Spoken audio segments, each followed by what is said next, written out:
안녕하세요. 매경 자이언트TV의 안갑성 기자입니다. 자이언트TV에서 마지막 달인 12월을 맞아서 박세희 채스리 투자자문 대표님을 모시고 증시 현황과 내년 전망 한번 들어보도록 하겠습니다. 바로 시작해 보겠습니다. 안녕하세요. 안녕하세요. 대표님. 오랜만입니다.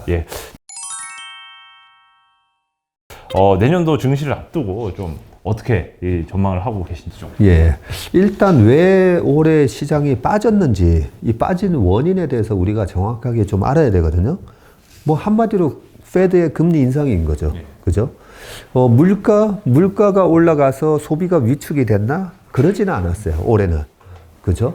올해가 물가는 올랐지만 지금 뭐 주중 저녁이나 주말 저녁에도 우리가 나가보면 식당들 바글바글 합니다. 그런 거 보면 식당의 가격도 다 좀 올랐잖아요. 그죠? 그리고 뭐 비행기 값이라든지 여행 가는 거 등등 다 물가가 올랐지만 그 물가에 대한 저항은 없었어요. 그런데 이 물가가 더 가속화되는 걸 우려한 페드가 금리를 아주 공격적으로 올리면서 그러면서 자산시장 전체가 다 다운이 돼버렸죠.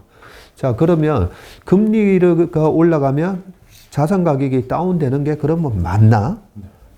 맞죠. 왜냐하면 주식이라는 것은 주식, 뭐 상가, 뭐 수익성 자산 다 똑같습니다. 미래의 현금 흐름을 다 이자로 할인을 해서 현재 가치를 구하는 거잖아요.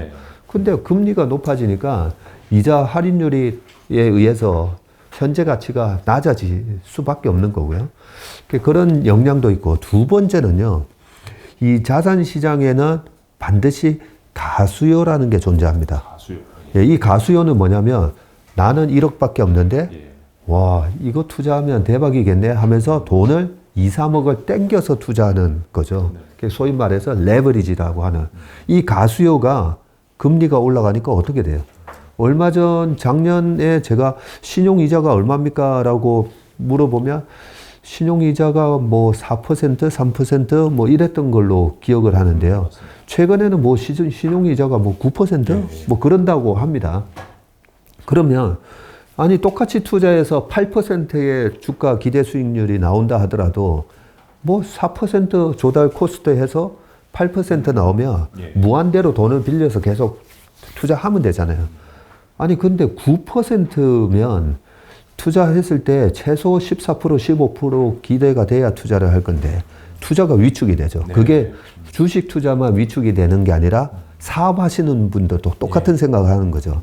아, 내가 이 건설 사업을 해서 이 땅을 얼마 돈을 빌려서 사서 개발했을 때 이게 되나? 그런 거에서 실물 투자 자체를 위축시키려고 페드가 그렇게 금리를 올린 거죠. 그러면 이제 아무래도 투자가 줄어들게 되고 그러면 원자재에 대한 수요도 줄어들면서 물가의 원인이 되는 이 원자재 가격이 이제 확 떨어지게 돼 있으니까 실제로 그런 영향이 나왔잖아요. 나왔는데 자, 지금까지는 그렇게 이제 금리를 올린 거에 의한 실제 미래 현금 흐름의 현재 가격이 떨어진 거 다 반영했고요. 그리고 또 하나 투자에 대한 가수요 다 없어졌어요. 그런 측면에서 미국은 9,500억 달러 정도의 신용 투자 자금이 있었어요. 그 9,500억 달러가 최근에 조사를 해보니까 한 6,500억 달러까지 한 3,000억 달러가 줄었더라고요. 거의 대략 3분의 1 정도. 그러면 거의 400조 가까운 신용 잔고가 확 줄어버렸어요. 그런 거에 반해서 우리나라도 그만큼 줄지는 않았지만 절대 규모로 보면 우리나라 신용 잔고가 25조에서 16조까지 갔었잖아요. 그런 부분을 보면 이제 투자에 대한 가수요에 의한 거품 이런 것도 많이 이제 없어진 이제 그런 상황입니다. 자, 그런 상황으로 주가가 착해졌어요. S&P 500 같은 경우에는 20년 평균치가 17.7배 정도 되거든요. PR이. 근데 지금 딱 17배에 왔어요. 그리고 우리나라 코스피 같은 경우도 우리나라 코스피는 이제 시클리컬 기업들이 많다 보니까 PBR로 제가 봐야 된다 했잖아요. 그 PBR이 2150이 깨졌을 때는 0.8이 깨졌어요. 2450이 지금 PBR 딱 0.9라고 보시면 됩니다. 지금 2,400이 깨지면 또 PBR이 0.9가 깨진 구간으로 들어가니까 그러면 우리나라 코스피는 0.8에서 1.2 사이에서 왔다 갔다 한다고 보면 되는데 코스피도 지금 디스카운트 영역으로 떨어져 있어요. 자, 그러니까 일단 가격 조정은 웬만큼 다 일어났는데 중요한 거는 내년에 경기 침체가 온대. 이거잖아요. 내년에 경기 침체가 오고 기업들의 이익이 더 여기서 감익을 하고 그런 부분이 반영이 됐는가 안 됐는가. 예, 요 부분이 중요한 건데 주식은 선행지표고 그죠? 예, 내년에 경기 침체를 상당히 많이 반영을 했다고 보시면 됩니다. 어느 정도 상당히 많이 반영을 했냐면 S&P 500이 이번에 고점 대비 27.5%가 빠졌어요. 네. 코스피 3,300에서 2,200이면 3이 2가 됐으니까 얼마 빠졌죠? 33% 빠졌잖아요. 네. 그래서 고점 대비 코스피도 35%나 빠졌어요. 35%면 소위 말해서 약세장에서 경기 순환형 약세장에서 나오는 보통 조정의 이미 경기 둔화가 오기도 전에 다 이미 주가가 반영을 했다라고 보면 되기 때문에 지금은 이제 내년에 경기 침체가 올 것까지 어느 정도 다 주가는 반영을 하고 있다. 예. 그래서 우리가 알고 있는 악재들은 다 이미 다 반영을 하고 있다. 이렇게 보시면 될 것 같습니다. 그렇군요. 사실 요거 말씀 평소에 자주 인용하시는 걸로 알고 있습니다. 존 템플턴 경이 이제 말씀하신 강세장은 비관 속에서 잉태한다는 이런 표현이 있는데요. 내년 증시 솔직히 말씀드리면 아직도 비관론이 팽배하고 많은 분들 이거 보시는 분들도 요즘 주식 투자 못하러 가나 그냥 예적금 5% 이상 금리 주는 거 찾아가지고 하고 말지 이렇게 생각하시는 경우가 많은데 그럼에도 불구하고 꽤 지금 현재 상태의 주식이 매력적이고 내년에 좀 높은 수익률을 기대할 수 있다고 보시는 이유가 어디 있는가요? 지금 예금 금리 상품이 지금 4.5에서 많이 주는 거는 7% 이런 것까지 주다 보니까 실제 그런 머니 무브 현상이 일어나고 있어요. 예. 최근에 한 운용사 자금이 한 7, 8천억에서 한 3천억까지 빠졌대요. 예, 빠졌는데 왜 빠졌나라고 고객들한테 물어보면 아니 이 회사가 한 8% 정도의 수익을 추구하는 회사라고 하는데 그 정도 목표 수익률이면 나는 마음 안 졸이고 그냥 6% 예금에 넣는 게 낫겠다 하면서 그냥 돈을 뺀대요. 그게 정확한 판단 맞습니다. 그러면 우리가 주식을 하는 게 나으냐 아니면 지금 6% 적금을 드는 게 낫느냐 저는 어떻게 하냐면요. 저는 주식을 합니다. 왜냐하면 주식에 대한 기대 수익률이 지금 잘못 판단이 돼 있어요. 많은 지금 비관론이 팽배하다 보니까 8%는 고사하고 내년 상반기에 여기서 한 18%, 25% 더 빠지는 거 아니야? 그런 말씀. 예, 지금 그런 관점이잖아요. 그러니까 그냥 4.5에서 나는 6%, 7%짜리 그냥 안정적인 예금할래 이렇게 가는 거거든요. 그런데 저는 이제 요즘 채권 많이 하시는데 채권 금리도 내년에는 거의 2.5% 밑으로 떨어진다고 보고요. 미국 금리, 한국 10년물 금리 다 그렇게 떨어진다고 보고요. 그렇다면 채권에서도 수익률이 꽤 나올 거고요. 20% 이상. 주식 역시도 2,400인데 여기서 500포인트가 올라가면 20% 넘게 올라가는 거잖아요. 그러면 2,900이거든요. 근데 2,900이 그러면 아주 높은 지수냐. 2,700선이 PBR 1배예요. 2,700선이요. 예. 근데 코스피는 0.8에서 1.2 왔다 갔다 하는 데잖아요. 이 왔다 갔다 하는 게 거의 2, 3년에 한 번씩 왔다 갔다 합니다. 근데 지금 1년 반 동안 이렇게 침체를 이미 겪었잖아요. 그래서 내년 하반기에 좋아진다라고는 다들 얘기하십니다. 그러면 PBR 1배만 해봐도 2,700.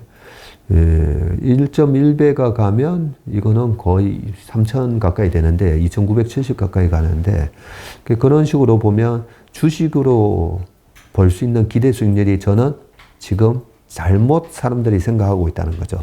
8%가 아니라 20% 정도를 보는 게 맞다라고 생각이 들고요. 그러면 이런 질문을 하실 겁니다.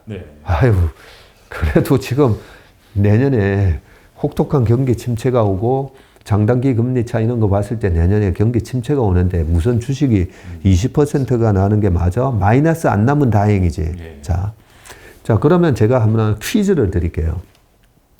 우리나라가 IMF가 이제 97년 11월 달에 우리가 구제금융을 신청을 하고 그러면서 98년도에는 뭐 우리나라 금융기관들 3분의 1이 이제 망하던 시절이었으니까 그때를 제외하고 98년 이후로 코스피가 2년 연속 하락을 한 게 몇 번 정도 있었을 것 같습니까? 그러면 98년부터 지금은 24년이거든요.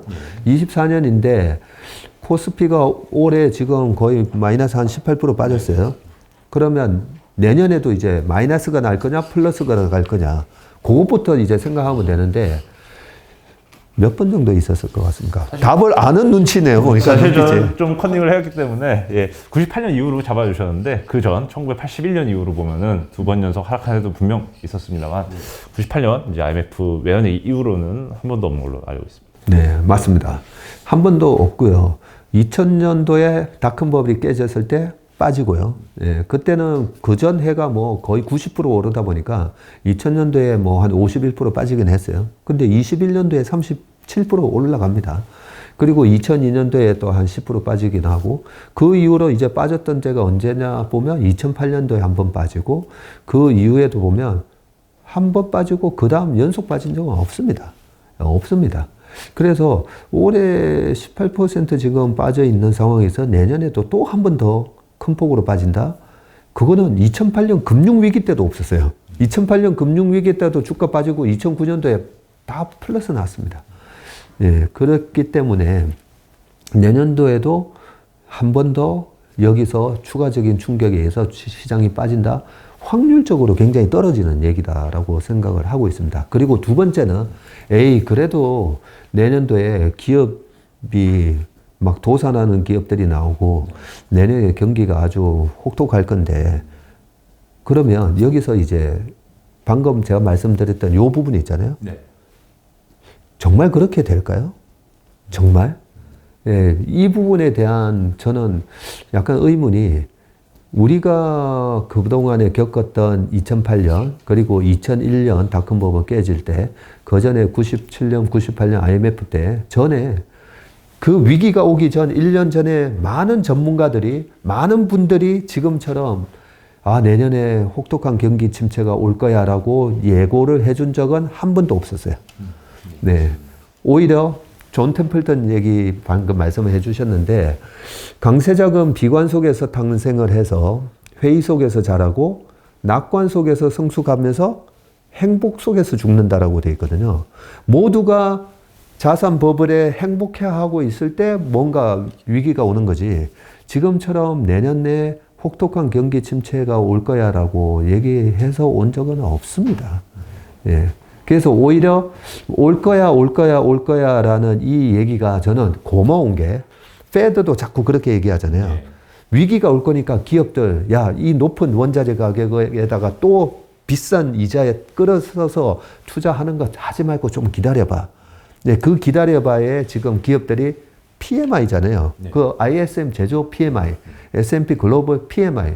PMI가 구매 관리자 지수잖아요. 네. 구매 관리자들한테 다 서베이 한 거예요.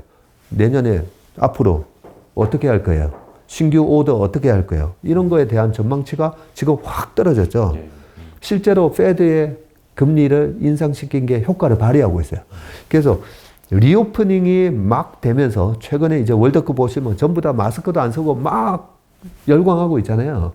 금리, 유가 이런 거 그거 상관 안 하고 나는 축구가 좋아. 나는 카타르 가서 볼 거야. 그렇게 사람들은 다 움직이고 소비를 하고 있어요. 근데 그 코로나에 억눌려져 있던 이 이연 소비가 폭발을 하기 전에 페드가 여기서 저 이연 소비가 폭발하면 진짜 원자재 가격하고 이거 날아가면서 큰일 날 텐데 그걸 지금 페드가 잡아주고 있는 거예요.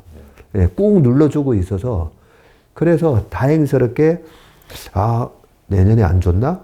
기업들 수요를 위축시켜 놓고 근데 개인 소비는 지금 터지고 있어요.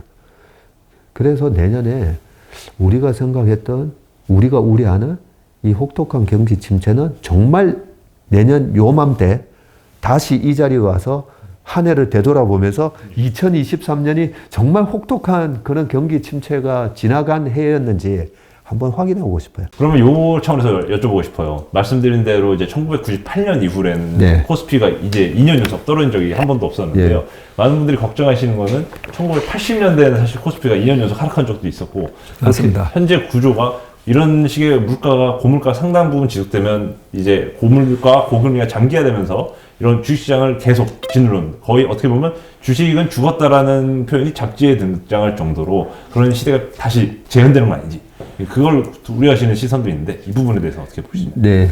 그래서 저 같은 경우에 박전문 저 사람 너무 낙관적인 거 아니야? 뭐 코로나 때도 저 사람은 뭐 내년에 3천 간다 했는데 3천 간 건 예. 그거는 맞았잖아요. 그죠? 근데 우리가 낙관론자가 돈 번다 그러잖아요. 예. 그래서 우리가 이런 위기 상황이 오면요. 지금처럼 비관론이 팽배하잖아요. 예. 그러면 실제로 주식은 그렇게 안 움직입니다. 지금 80년대 초를 얘기하셨는데 1979년도에 2차 오일 쇼크 왔었고요. 그죠? 그 2차 오일 쇼크가 왔는데 거기다가 정말 불에 기름을 붓는 듯한 일이 하나 있었어요.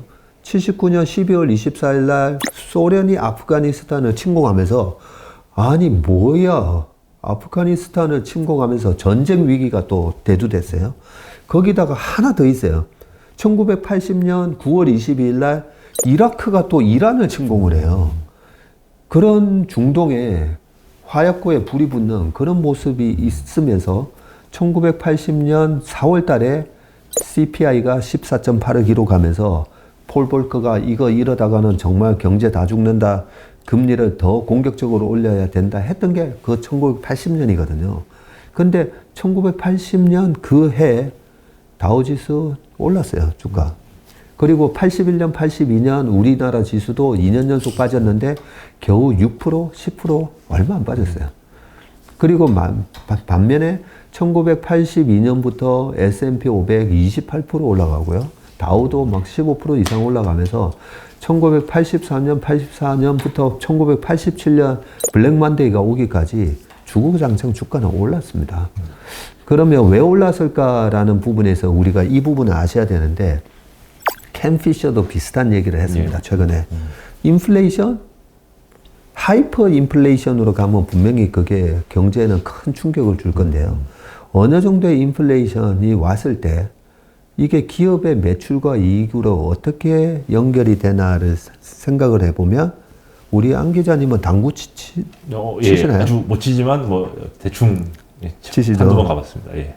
제 어릴 때 당구비가 150원 하다가 300원, 300원 하다가 400원, 500원 이래 되잖아요. 예. 야, 300원 하다가 400원 되면 도대체 몇 퍼센트 상승, 33% 상승률이잖아요. 엄청 올렸죠. 네, 엄청 올라간 거예요. 그러면 당구장이 딱 한 달 정도 썰렁 하다가 한 달 지나잖아요. 예. 똑같은 사람들 모여서 당구 치고 있어요. 자, 담배값 2,000원인가 뭐 2,500원 하다가 4,500원 올랐잖아요. 예. 그것도 와, 엄청난 거잖아요. 그럼 마치 담배 피시는 분들 거의 절반이 담배 끊을 것 같잖아요. 그때 실제로 끊는다는 분들 많이 나왔었죠. 예. 예. 실제 이제 담배값 올리기 직전까지 그 싼 가격에 담배 엄청 사재기 하죠. 첫 번째. 그리고 그 사재기 한 담배를 2, 3개월 동안 필 동안에는 갑자기 이제 수요가 확 줄어듭니다. 6개월에서 1년 지나고 보니까 다시 다 회복했어요. 다 비고 있습니다. 예. 다시 다 비고 있어요. 그래서 KTNG 주가가 저렇게 올라간 거예요. 그래서 우리가 가격이 올라간 거, 인플레이션에 대해서 이 인플레이션에 얼마나 이 저항이 있는가를 봐야 되는데, 당장은 저항이 있겠죠. 당장은. 근데 최근에 보면 가장 이제 영향을 받았던 게 뭐 유럽의 전기료 인상, 네. 천연가스 가격이 올라가면서 그죠? 예. 전기료, 가스료 뭐 급등했죠. 그래서 유럽 시장이, 주식 시장이 지금 박살났느냐? 유럽 최근에 가장 우리가 우려했던 영국 저러다가 영국 위기가 오는 거 아니야? 막 총리 갈아버리고 재무장관 교체되고 했잖아요. 영국 올해 YTD로 플러스 났어요. 영국 지수 플러스 났습니다. 지금. FTSE 예, 지수 기준이죠. 그 퍼지 뭐 예, 주소를 예. 하나. 그 플러스 났고 유로스탁 500 지수나 50 지수 마이너스 10% 이내로 잘 버티고 있고, 독일, 프랑스 전부 다 마이너스 10% 이내에 아주 잘 버티고 있어요. 그런 부분들이 그렇게 물가 상승에 고통을 받는 부분이 있지만 상대적으로 물건을 파는 기업들, 애플 주식이 아직까지 20%도 안 빠졌잖아요. 애플의 물가가 이 올라온 부분을 가격 전이했을 때, 아니 애플 처음에 아이폰 나왔을 때 한 70만 원 하지 않았습니까? 네, 그랬었죠. 아니 그동안에 원자재 가격 오르지도 않았지만 애플 가격 150만 원, 네. 폴더블 폰 뭐 200만 원 해도 오늘 저희 고등학교 친구들하고 4명이서 예. 밥을 먹는데 3명이 폴더블 쓰는 거예요. 아, 예.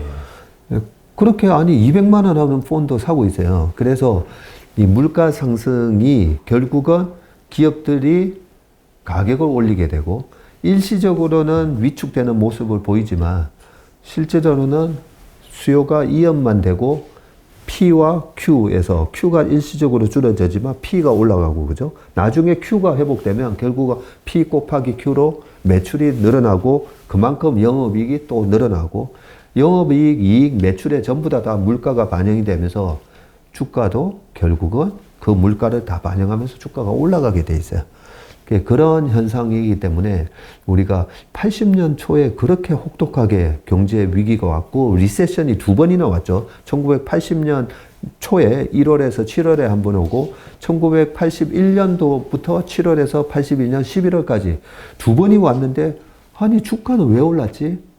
인플레이션을 전부 다 매출에 다 전가시키고 그 전가시킨 게 큰 가격 저항 없이 또 소비자한테 다 넘어가면서 그렇게 주가는 올랐다는 것을 우리가 인식을 하면서 우리는 결국은 기업의 주식에 투자하시는 거잖아요. 네. 그죠? 기업의 주식에 투자하실 때 내가 투자하는 기업의 제품은 이 인플레이션을 다 제품 가격에 반영시키고도 수요가 꺾이지 않고 이 가격 상승을 다 전가시킬 수 있는 기업인지 우리가 그것만 판단을 하면요. 지금이 굉장한 투자를 하는 데 있어서 기회다라고 볼 수가 있습니다. 예. 그럼 방금 말씀하신 것처럼 이제 폴더블폰 말씀을 하셨으니까 나온 김에 말씀드리자면 사실 뭐 최근 방송에서도 여러 번 이제 네. 700만 주주가 함께하는 이제 네. 삼성전자의 전망 다들 궁금해 하시는 거 알고 있습니다. 뭐 지금 개별 주식의 뭐 밸류에이션까지는 제가 여쭤볼 수 있을 것 같아가지고 현재 그러면 대표님께서 보시기에 그 삼성전자의 밸류에이션 뭐 역사적으로 사실 많이 싸진 수준이지 않습니까? 애플 네. 대비해서도 많이 싸다고 평가받고 사실 어떻게 보면 반도체 업황이 더 스마트폰 업황보다도 많이 영향을 미치는 주식이 돼버렸는데 그런 차원에서 SK 하이닉스도 최근에 52주 신저가를 좀 갱신하는 등 네. PBR 역사적 PBR 밴드만 보자면 상대적으로 매수 타이밍이 아닌가 이런 생각을 하게 만드는데요. 네. 예. 참고로 이제 삼성전자는 뭐 PBR 기준으로 이제 1배 초반이고 이제 SK 하이닉스 기준으로 제가 뭐 0.8배 정도 지금 내외인 걸로 알고 있는데 뭐 정확한 수치는 아닐 수도 있지만 뭐 대략적으로 PBR 밴드상 역사적 밴드상 좀 하단에 좀 가까운 느낌인데 좀 다시 한번 물타기든 뭐 지금 물리신 분들 많을 테고 하니까 네. 어떻게 보시는지 궁금합니다. 네, 좋은 질문 해주셨는데요. 자, 우리가 왜 작년 삼성전자 9만 원대 주식을 사고 이 PBR의 밴드에서 움직이는 패턴이 있습니다. 특히나 반도체는 굉장히 이 패턴이 일정해요. 그 패턴이 있으면서도 왜 위에서 샀을까? 네, 그리고 작년 성장주들이 많이 올라갔잖아요. 성장주들이 비쌌음에도 불구하고 왜 우리는 거기서 샀을까? 생각해 보면 그때 당시에 다 어떤 얘기들을 하냐면요. PBR 이런 거 필요 없습니다. 예, 지금 새로운 혁신이 세상을 바꾸고 있는데 이런 꿈을 가지고 투자를 해야지. PBR 이런 거는 PBR, PER 이런 거는 이제는 구닥다리 멀티플이고 이 구닥다리 밸류에이션 방법입니다. 라는 얘기가 나와요. 그런 얘기 나올 때마다 너무 안타까워요. 왜냐하면 20년 전에 닷컴 버블 때도 PBR, PER로 계산이 안 되니까 나스닥 170배에다가 뭐 말도 안 되는 그런 밸류에이션이 나오니까 그때 나왔던 게 PSR, 세일즈로 판단을 하자. 이익이 안 나오니까. 거기다가 나중에 결국은 마지막에 늘 나오는 얘기가 PSR도 계산이 안 되면 결국은 PDR 얘기하죠. 드림, 꿈. 그럼 숫자로 나오지 않는. 그걸로 위에서 주식을 사게 만들거든요. 바닥에서도 마찬가지예요. 바닥에서도 PBR 밴드로 봤을 때 여기는 이제 우리가 락 바텀이라고 그러죠. 예. 거의 뭐 바닥에 이제 바위가 있는 거예요. 그 락바텀이라고 얘기하는데도 바닥에서는 또 그런 얘기가 나옵니다. PBR로 보면 안 된다고. 예. 네. 네. 그 PBR이 어떻게 될 줄 알고 이런 얘기를 또 하거든요. 그래서 그냥 그 뭐 하이투자증권의 송명석 연구원 얘기처럼 반도체 수요가 언제 회복될 건지 이거는 맞춘다라는 거는 모르는 일이에요. 네, 수요를 맞추기는 힘든 겁니다. 하지만 밸류에이션 트레이딩을 했을 때는 반도체 수익을 내고 나올 수 있다는 거죠. 네. 그게 바로 하이닉스는 PBR 0.9고요. 삼성전자는 PBR 1.1에서 2.1 사이에서 움직이는 주식이라는 거죠. 그러면 지금 삼성전자 6만 원이 깨지면 또 PBR 1.2 이내로 들어가는 가격이에요. 하이닉스 지금 가격도 결국 PBR 또 0.9가 깨지는 가격이에요. 얼마 전에 작년 하반기에도 그렇고 PBR 0.9 깨질 때 들어가니까 또 올라오잖아요. 근데 여기서 두려우실 거예요. 왜냐하면 이익 조정이 89% 마이너스 이익 조정이 돼. 예. 이런 거에 두려우실 거예요. 그러면 2018년에서 2019년 넘어갈 때 실제로 하이닉스의 영업이익이 20조 7천억에서 2조 7천억으로 뚝 떨어지면서 87% 마이너스 감익이 됐어요. 근데 하이닉스 그때 55% 올랐다고 말씀드렸잖아요.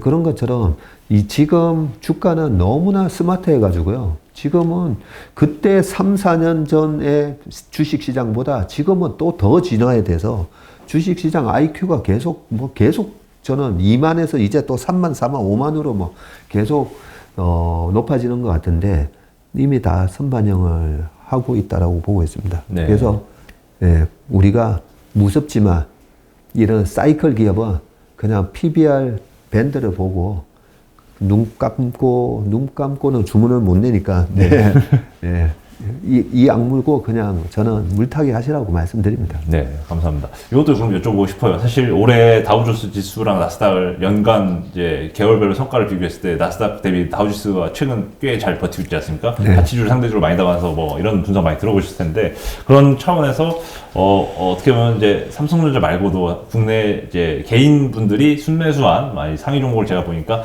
2위가 뭐 네이버, 3위가 카카오더라고요. 네. 4위는 참고로 두산 에너빌리티 원전 테마 쪽이었고 5위가 카카오뱅크 이제 우리 사주에 아픈 또 기억이 몰려오는 그런 주식들인데 사실 네이버, 카카오뱅크까지 포함하면 이제 이들은 좀 성장주, 이제 고성장주 플랫폼 주식으로 이제 보통 분류가 되고 반대로 이제 두산 에너빌리티는 예전에 두산 중공업으로 이제 계속 그 부진 유상증자를 이제 반복하는 등 이제 재료 측면에서 되게 안 좋았던 주식인데 지금 또 펀더멘탈 측면에서 또 개선 가능하냐 이런 또 얘기도 나오고 있고요. 뭐 태조 이방원 테마 사실 올해 전체적으로 이제 한때 또 증시를 또 한번 휩쓸었던 또 테마주이기도 하고요. 이런 태조 이방원 아니면 플랫폼 이 두 개의 유형의 주식에 대해서는 업종별로 좀 묶어서 내년 전망을 보시자면 좀 어떻게 현재 상황에서 트레이딩을 좀 투자 전략 가져가야 될까요? 일단 방금 쭉 불러주셨던 뭐 그런 종목들 네이버, 카카오 같은 경우는 우리가 보면 미국의 플랫폼 기업들도 되게 많이 빠졌어요. 메타 뭐 이런 네, 되게 많이 빠졌죠, 그죠? 그런 거 보면 메타도 뭐 78% 뭐 이렇게 빠져 있습니다. 넷플릭스도 뭐 박살났다가 지금 반등 이렇게 보이고 있는 모습 보면 네이버, 카카오만의 문제는 아니에요. 이게 다 금리 스트레스 때문에 받는 거고요. 금리를 이렇게 올리게 되면 결국은 멀티플이 되게 비쌌던 주식들이 결국은 미래의 현금에 대한 할인율이 확 높아지면서 결국은 주가 조정을 받을 수밖에 없습니다. 그런 차원에서 주가가 빠져 있는 거고요. 금리가 정상화가 되면 이런 주식들의 낙폭의 50% 정도는 다 회복을 한다고 보고 있습니다. 그리고 네이버 같은 기업 같은 경우에는 3, 4년 안에 다 또 전고점을 돌파하지 않을까 저는 그렇게 생각을 합니다. 그러니까 너무 이제 주가 하락에 공포스러워 하실 필요는 없다는 생각이고요. 근데 카카오는 주가가 빠지고 또 일부 경영진이 상장되자마자 주식한 거에 대한 도덕성 문제 등등 하면서 경영진들이 저는 되게 이 소비자들하고 주주에 대해서 어떻게 하면 우리가 좀 그래도 칭찬받을 수 있을까? 이런 거에 대해서 신경을 쓰시는 게 눈에 보여요. 근데 어떻게 해야 되는지를 잘 모르시는 것 같아요. 그래서 카카오 같은 경우가 많은 벤처 기업들을 M&A를 하면서 자회사를 만들었거든요. 네. 이 부분을 이제 조금 우리가 키워서 물적 분할해가지고 기존 주주들을 완전히 매롱시키는 네, 그런 기업하고 약간 좀 다른 차이점이 있는데 이 경영진들도 아셨으면 좋겠어요. 너무 왜냐하면 비난을 받고 계신 것 같아서 벤처 기업이었던 기업들을 M&A 해서 카카오 생태계에 집어넣으면서 키워졌잖아요. 네. 네, 그러면 저도 벤처 기업에 투자를 합니다. 비상장 기업에 투자를 하는데 그러면 벤처 기업을 투자를 하는 이유가 뭘까요? 결국은 상장시켜서 엑시트하는 거죠. 그렇죠. 근데 벤처로서 한 아직까지 위험해 보이는 그런 기업들을 투자를 해서 상장까지 가면 주가가 거의 10배에서 50배, 100배 날 거예요. 그런 과정을 카카오 생태계에서 집어넣어서 그렇게 회사를 키운 거거든요. 그러면 카카오가 앞으로 자회사 130개나 되는 이 자회사를 상장을 시키게 되면 상장을 시킬 때 이 회사를 매각 목적으로 상장을 시켜야 돼요. 네. 그냥 이 회사를 카카오 생태계에서 계속 끌고 갈 카카오의 자회사라면 상장을 시키면 안 돼요. 그죠? 카카오 안에서 계속 키워가면서 이 전체 카카오 주주들도 이 벤처 기업에 대한 위험 부담을 한 거잖아요. 그렇죠. 한 거니까 그 위험 부담에 대한 성과를 받아야 돼요. 카카오 주주들이 다. 그렇기 때문에 카카오 경영진들은 이 회사는 계속 끌고 갈 거야. 예, 카카오 모빌리티가 됐든 뭐가 됐든 그러면 상장시키시면 안 돼요. 카카오 뭐 최근에 엔터테인먼트 상장한다고 했는데 그러면 상장을 굳이 시키신다면 이 자회사를 상장시켜서 언제까지 매각을 해서 이 매각한 대금을 카카오의 성장 재원으로 다시 쓴다든지 아니면 카카오 주주들한테 자, 이렇게 훌륭하게 우리가 자회사로 편입시켜서 M&A에서 자, 30배 벌었으니까 여기 성과를 주주들한테 배당을 드리겠습니다. 이런 식으로 주주 환원 정책을 밝히시면서 상장시키시면 돼요. 근데 그게 아니고 상장하니까 이게 중복 상장이 되면서 LG 에너지 솔루션하고 네. 똑같죠. 네. 나는 2차 전지 이게 좋아 보이는데 하면서 결국은 이 회사 주식 팔고 이쪽으로 갈아타면서 결국은 이제 기존의 주주들이 손실을 보게 되잖아요. 그래서 카카오 경영진들은 저는 잘했어요. 130개 이렇게 카카오 생태계를 만들면서 아주 이런 생태계가 네이버나 카카오가 이런 걸 안 했으면요. 우리나라가 구글이나 뭐 옛날에는 야후가 들어와서 다 이래 뺏겼을 거예요. 그래서 우리 토종 기업들이 저는 이렇게 아주 굳건한 생태계를 만들어줘서 되게 고맙고요. 그렇다면 이 카카오 생태계에서 자란 이 자회사들을 잘 매각을 시켜서 어쨌든 주주 환원 정책을 얘기하면서 하시면 된다는 부분이고, 그 다음에 나머지 이제 태조 이방원 이런 거에 대해서 한마디 말씀드리면 2008년도에 금융위기 있고 2009년도, 10년도, 11년도까지 시장이 올랐다가 내렸다가 왔다 갔다 하는 동안에 어떤 변화가 있었냐면 처음 올라갈 때는 마치 재작년에 빅7 올라가듯이 2009년도에는 칠공주가 칠공주라고 얘기했었어요. 칠공주였죠. 네. 근데 그 칠공주가 보면 전부 다 대기업이었어요. 네. 제일모직 그리고 현대차, 기아차 뭐 등등 해가지고 그렇게 대기업 7종목이 성장 스토리로 가지고 먼저 올라갔고요. 그리고 두 번째는 차화정으로 넘어갑니다. 그리고 세 번째는 전차 부대 하면서 넘어가는데 그렇게 넘어가면서 나머지 7개에서 왜 3개가 되고 2개가 되지? 이익의 지속성이 없으면 그냥 바로 그 테마가 죽어버려요. 그래서 이익이 발생하지 않으면요. 이 테마라는 거는 정말 최근에 이제 한 1년 동안 겪으셨겠지만 무섭게 빠져버립니다. 그래서 태조 이방원에서 매매를 하시려면 정확하게 내년 상반기, 내년 하반기, 내후년 상반기 어느 정도 이익이 나는지에 대한 정확한 어떤 컨빅션, 확신을 가지고 매매하셔야 되고 그런 거에 대해서 자신이 없다? 그러면 절대 이렇게 테마 뒤늦게 쫓아가는 거는 조심하셔야 된다.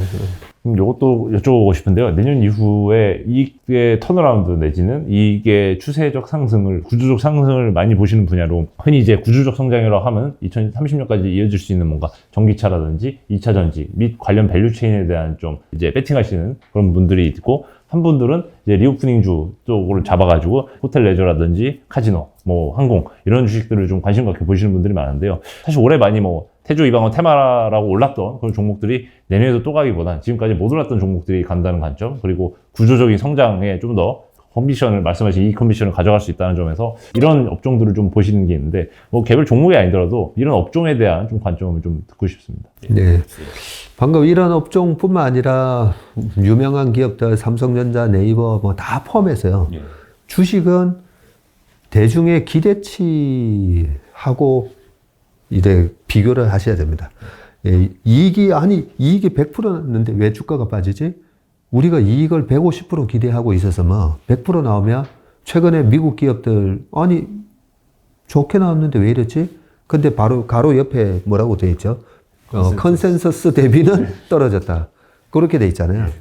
그래서 내가 투자하고 있는 기업에 대한 컨센서스를 내가 정확하게 알고 계신지 한번 체크를 해보시고요. 예. 컨센서스보다 이길 수 있는지 없는지를 계속 체크를 하셔야 됩니다.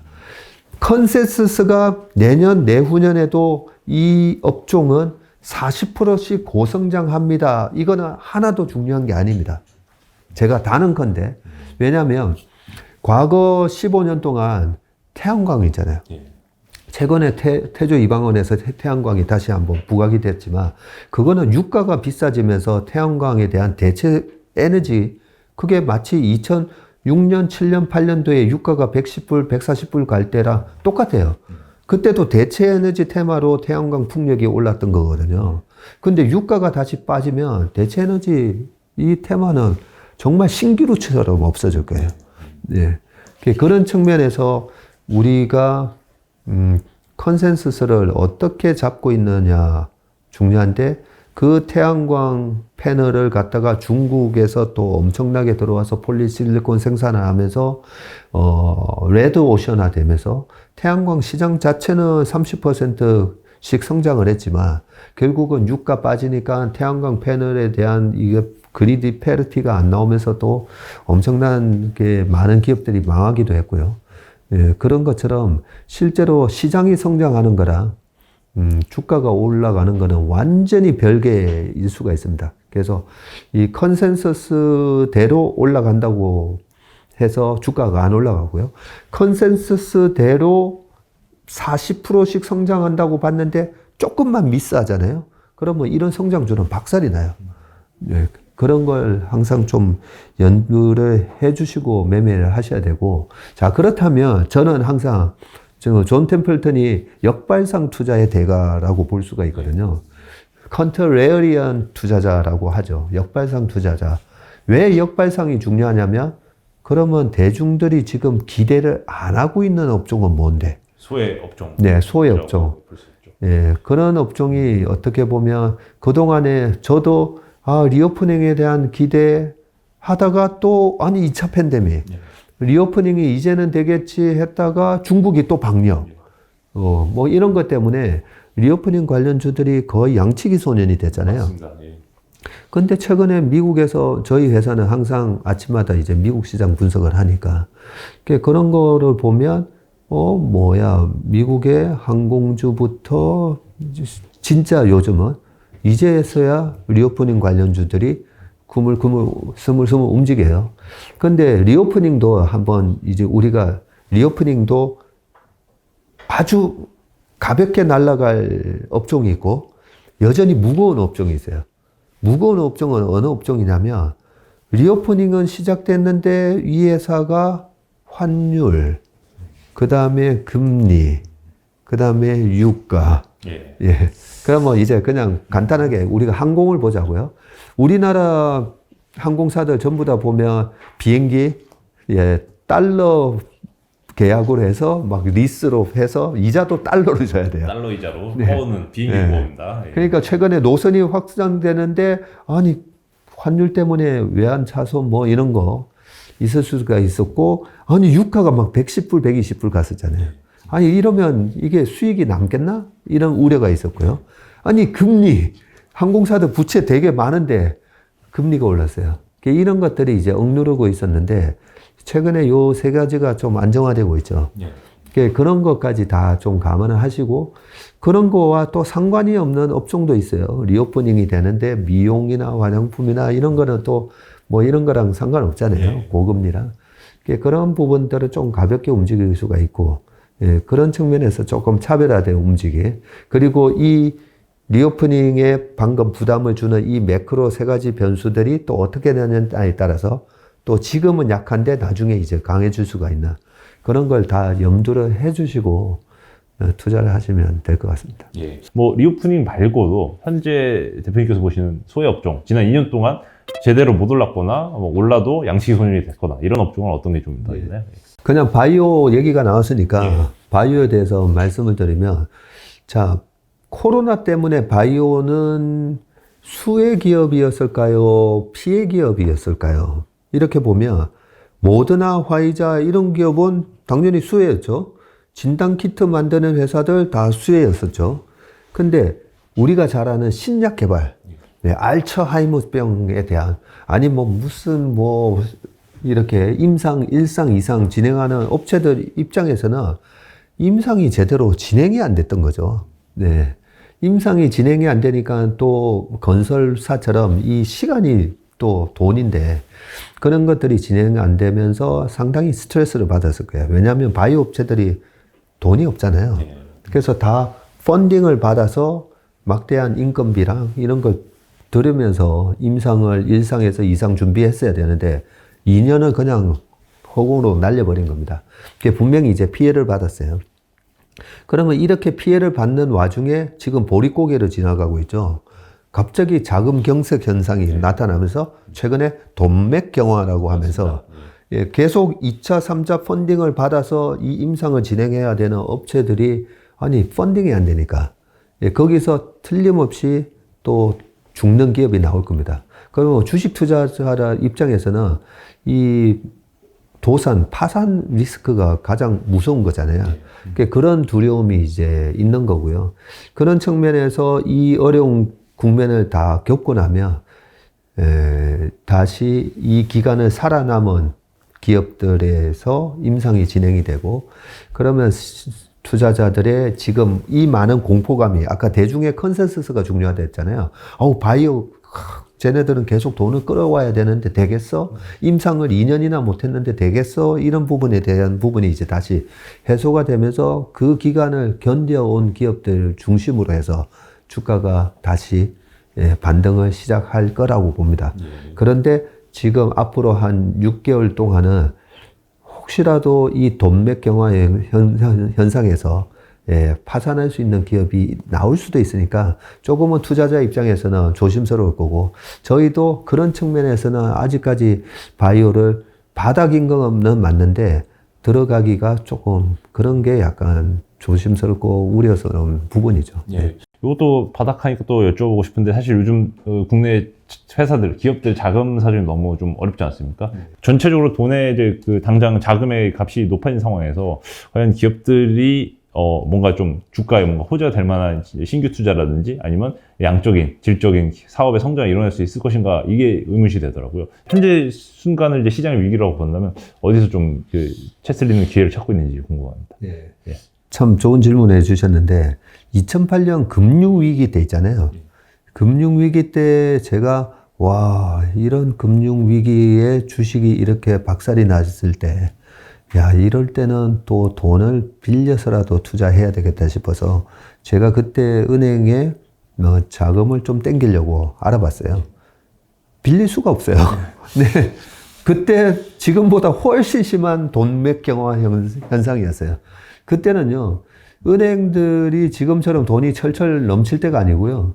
은행들마저도 이 미국의 금융기관들이 망가지다 보니까 그때 KB은행 이런 은행들이 은행 회사채를 9% 가까이 발행했어요. 은행채 금리가 9%. 네. 8.5, 9%에 이렇게 발행을 했었어요.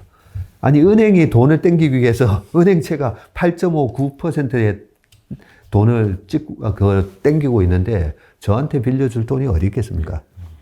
네, 그런 상황이었지만 2009년도에 주가는 또 폭등을 했죠. 네, 그래서 이게 경제는 심리고 중앙은행 페드도 그렇고 한국은행도 그렇고 항상 조금 정책을 쓰는데 제일 조심해야 될 부분이 바로 이 심리를 너무 완전히 극단으로 몰고 가면요. 어떤 현상이 일어나냐면 뱅크런 같은 현상이 일어날 수가 있죠. 그러면 흑자도산이라는 게 나올 수가 있고요. 그래서 중앙은행은 항상 그런 상황을 늘 경계를 합니다. 너무 심리를 불안감으로 몰아넣어가지고 그런 상황이 이번에도 재현될 거냐라고 보면 전혀 그렇지 않죠. 지금은 2008년과 같은 상황보다 훨씬 낫고요. 2020년 코로나 때 상황에서도 하이힐드 스프레드라고 하잖아요. 네, 그 투기 등급 회사채입니다. 투기 등급이니까 얼마나 돈을 땡기기가 힘들겠어요. 그러니까 투기 등급 회사 입장에서는 5% 원래 금리가 낮을 때 다른 국고채나 회사채는 2.5, 3% 이러는데 투기 등급은 우리 5에서 6 드릴게요. 하다가 금리가 올라가니까 투기 등급에서는 저희가 8 드릴게요. 10 드릴게요. 이럴 거 아닙니까? 그죠? 그래서 투기 등급과의 국고채와의 그 차이, 하이힐드 스프레드가 코로나 때 8.2 정도까지 올라갔고요. 그게 2008년도에도 비슷한 수준까지 올라갔었는데 최근에 지금 어느 수준까지 올라가 있냐면 5%를 넘는 듯 하다가 지금 4.5예요. 안 올라가고 있어요. 그 정도로 실제로 2008년, 2020년 코로나보다는 훨씬 좋은 상황이다. 하지만 왜 우리가 이렇게 두려워하냐면 늘 한계 기업들은 여기서 망하게 돼 있어요. 근데 우리가 한계 기업에 제가 뭐 시가총액 500억 미만의 잡주에 투자라고 말씀드리는 게 아니잖아요. 그런 거 투자하시면 안 되고요. 특히나 이런 위기 상황에서는. 그런데 왜 지금 항상 아까 70주, 빅7 위기 이후에 왜 대기업들의 주가가 올라가냐면 최근에 신문에 읽다 보면 은행에서 중소기업한테 대출해 주는 거는 줄고 대기업한테 대출이 오히려 늘었다고 하잖아요. 이게 바로 주가가 올라가는 원인이기도 해요. 돈맥 경화 형상인데 신용등급이 좋은 대기업은 돈을 오히려 더 쉽게 땡길 수 있다는 거죠. 그러면 결국은 경제는 혹독한 경기 침체가 오면 올수록 왜 그 다음에 대기업 주가가 날아가지? 이런 것들이 다 맞물리는 겁니다. 방금 안 기자께서 질문해 주셨듯이 돈맥 경화 현상에서 기업이 뭔가 투자를 하고 싶어도 돈을 못 땡기는 그런 상황이 발생하는 거 아닌가요? 그게 한계 기업에서 발생하는 현상이지 대기업은 오히려 더 쉽게 돈을 땡기고 있는 그런 현실이라는 거죠. 네. 역설적으로 그런 대기업들은 사실 삼성전자 같은 경우도 워낙 현금 보유량이 많지 않습니까? 이럴 경우 차라리 M&A나 뭐 좀 신사업을 벌이게 더 싼 가격에 더 사업을 확장할 수 있는 기회로 활용할 수도 있겠네요. 그래서 얼마 전에 네이버가 그 북미에 있는 포시마크, 그죠? 포시마크 상장했을 때 주가가 105달러였어요. 105달러 갔던 기업을 이번에 17불? 17불, 예, 싸게. 네, 17불에 인수했잖아요. 얼마나 잘해서요. 근데 그걸 인수를 했다고 했을 때, 지금처럼 경기 침체가 오는데 저렇게 기업을 인수하는 게 맞아? 만약에 1년 반 전에 그걸 100불에 인수했었으면, 그러면 주가가 더 박살나야죠. 네. 근데 105달러 하던 걸 지금 17불에 인수했으니까 얼마나 잘한 거예요. 그래서 이렇게 위기 때 M&A도 헐값에 인수를 하고, 그게 경기가 다시 회복됐을 때 매출과 이익으로 또 늘어나고 그런 부분이 나오면서 대기업 주가가 계속 이렇게 정고점을 돌파하면서 올라가는 그런 모멘텀이 나오는 메커니즘이라고 이해하시면 될 것 같습니다. 네. 그럼 뭐 사실 포시마크 나온 김에 미국 주식도 살짝 여쭙고 싶은데요. 이제 당분간은 가치주 필수 소비재 투자 아니면 뭐 헬스케어 투자가 유망한 건지 아니면 이때 빅테크를 그래도 좀 물량을 늘릴 기회로 좀 장기 투자를 기회로 삼아야 되는 건지. 네, 저 같은 경우에는 뭐 제 생각을 말씀드리면 이제는 소위 말하는 방어주에서 오히려 그런 빅테크 기업들 비중을 올리는 전략으로 저희는 가져갈 겁니다. 여기서 지금 방어주를 저희가 넣지는 않을 겁니다. 예, 방어주는요, 작년 하반기에 이제 작년 8월이나 그때 제가 KTNG 이런 거 맞습니다. 말씀드렸었잖아요. 네. 그 말씀드렸던 이유가 재작년에 코로나 이후에 빅7이 올라갈 때 저희는 2차 전지 제일 좋아했어요.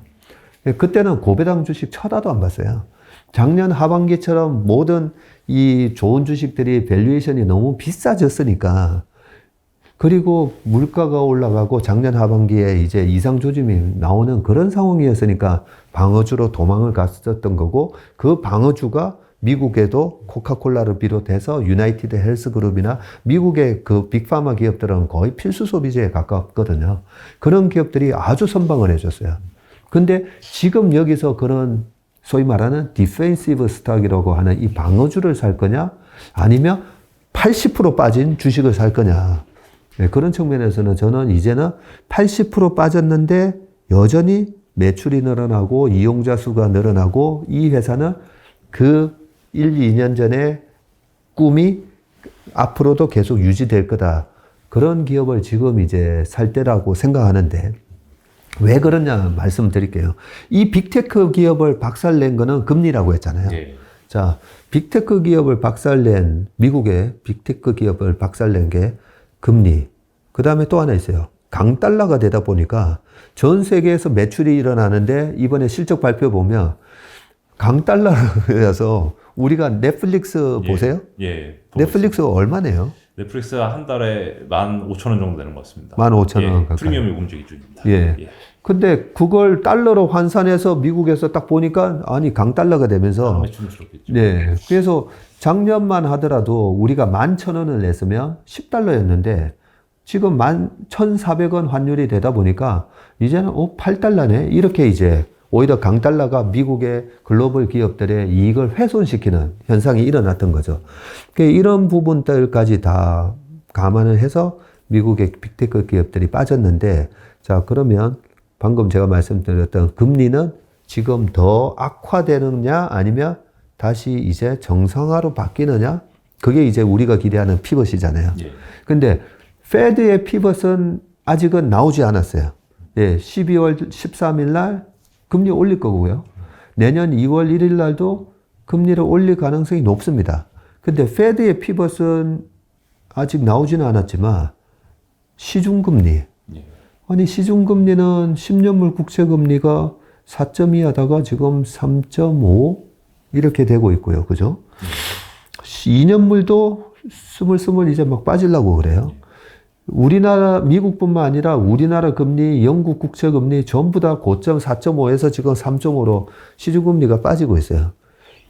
그렇게 보면 금리는 이미 피벗이 나오면서 비정상적인 구간으로 갔던 금리가 다시 정상적인 구간으로 떨어지고 있어요. 경기 침체가 오면 올수록 더 빠르게 정상화되겠죠. 그러면 여기서 디펜시브를 살 거냐, 공격적인 주식을 살 거냐 해서 저희는 내년에 금리도 정상화되고 환율, 달러 인덱스가 114 정도 갔다가 105 정도. 달러 인덱스는 어떻게 될까?